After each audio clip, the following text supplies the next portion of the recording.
Hello students, हम लोग जो है आज हिंदी गद्य पढ़ेंगे। और कल हमने जो है मदर टेरेसा वाला पार्ट पढ़ाया था आपको रॉबर्ट नर्सिंग होम में। आज मैं उसी को आगे बढ़ाऊंगा और आपको बताऊंगा कि जो है रॉबर्ट नर्सिंग होम में आगे क्या हुआ, कैसे जो है संस्मरण को जो है आगे बढ़ाया गया। तो आप लोग ध्यान सुनेंगे और समझेंगे। लेखक ने कल एक कहानी सुनाई थी आपको कि विश्व भर के पूजा गृहों का एक सम्मेलन फ्रांस में हुआ था और भारत की भी 2 सिस्टर मदर जो है उसमें शामिल होने के लिए गई थी। वे लोग फ्रांस की ही थी, उनके माता पिता फ्रांस के ही थे। उन्हें पता था कि उनकी दोनों पुत्रियां आ रही हैं और जब दोनों माताएं अपनी पुत्रियों का स्वागत करने जहाज पर आईं तो पर यह विचित्र बात हुई कि दोनों ही अपनी पुत्रियों को पहचान नहीं पाई। वे आपस में कहती रहीं कि तुम्हारी बेटी कौन सी है और अंत मेरी बेटी कौन सी है, और अंत में उनका नाम पूछा और तब उन दोनों के गले लगी। निश्चय ही वे अनपहचानी पुत्रियों में से एक स्वयं मदर टेरेसा थीं। इसका आशय यह है कि जो लोग जो है सेवा भावना में अपने आप को झोंक देते हैं, जो लोग सेवा कार्य में अपने आप को डूब जाते हैं, उनकी पहचान उनके कार्यों से होती है, न कि उनके माता पिता के नाम से होती है। खैर, हम लोग आगे बढ़ते हैं। तो लेखक कहता है कि एक दिन वह बस उनसे और इतना कहलवा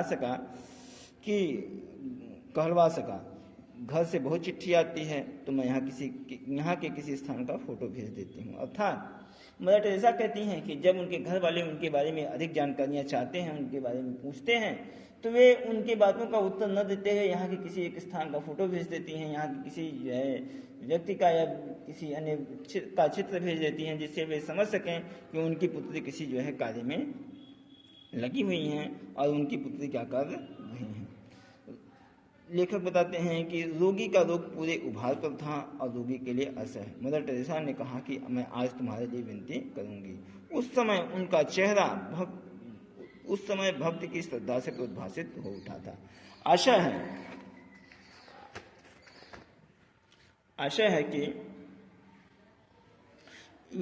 उन्होंने कहा कि मैं आज प्रभु यीशु से तुम्हारे लिए प्रार्थना करूंगी। जैसे एक भक्त अपने ईश्वर से दूसरे भक्त के लिए कुछ मांगता हो, दूसरे के लिए कुछ प्रार्थना करता हो। तो रोगी ने कहा कि कल भी करना मदर के स्वर में मिश्री कूजे की थी, जो मिठास तो तुरंत देती थी, लेकिन अगर बल प्रयोग करो तो मुस्कुड़े भी छीन देती थी। अर्थात मदर वह बहुत मीठा बोलती थी, लेकिन बोलने के साथ साथ वे दूसरों की बातों का भी ध्यान देती थी। उन्होंने कहा नहीं, मैं कल उसके लिए प्रार्थना करूंगी जिसे तुमसे अधिक कष्ट होगा। लेखक कहता है कि उनकी इस बात को सुन करके मेरी आंखों में जैसे हजारों वाट का कोई बल्ब चमक उठा हुआ था। मेरी आंखें आश्चर्य से खुली की खुली रह गईं। मैंने बहुतों को रूप से पाते देखा था, बहुतों को धन से और गुणों से भी बहुतों को पाते देखा था, परंतु मानवता के आंगन में समर्पण और प्राप्त का अद्भुत सौम्य स्वरूप आज अपने ही आंखों से देखा। मैंने देखा कि कोई अपनी पीड़ा से किसी को पाए और किसी का उत्सर्ग सदा किसी की पीड़ा के लिए ही सुरक्षित है। अर्थात लेखक इस बात को कहते हुए समझाता है कि बहुत से लोग गुणों से धनवान होते हैं, बहुत से लोग रूप से धनवान होते हैं, बहुत से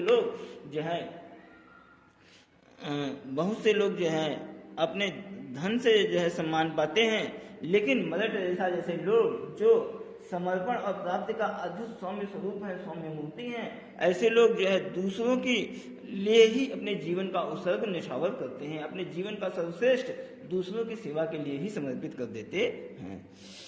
ऊपर के बरामदे में खड़े खड़े लेखक ने एक जादू की पुड़िया देखी। अर्थात होम की अध्यक्षता मदर मार्गरेट को देखा, जो कि अत्यंत छोटी नाटे कद की थी, जिसके कारण उन्हें पुड़िया कहा जा सके। लेखक कहता है कि उनके जैसी जीती जागती जादू की पुड़िया जो आदमियों को मक्खी न बना दे, कामरूप वाले जादू की तरह, असम के जादू की तरह जो आदमी को मक्खी बनाने वाला जादू हो, ऐसा जादू नहीं, बल्कि जीवन का जादू जो पीड़ित बीमार व्यक्तियों को जो है खुशी प्रदान कर सके, प्रसन्नता प्रदान कर सके, ऐसे जीवन का जादू जो है वह थी होम की सबसे बुढ़िया मदर मार्गरेट। इनका कद इतना नाटा कि उन्हें गुड़िया जैसा कहा जा सके, पर उनकी चाल में अजब चुस्ती, अजब फुर्ती और जो है व्यवहार में इस प्रकार की मस्ती कि हंसी उनकी यूं कि मानो मोतियों की बोरी खुल पड़ी हो, और काम उनका इस प्रकार का मानो मशीन भी उनसे मात माने। भारत में 40 वर्षों से सेवा में रसलीन जैसे सुख और जैसे अब उन्हें जीवन में कुछ और जानना चाहिए।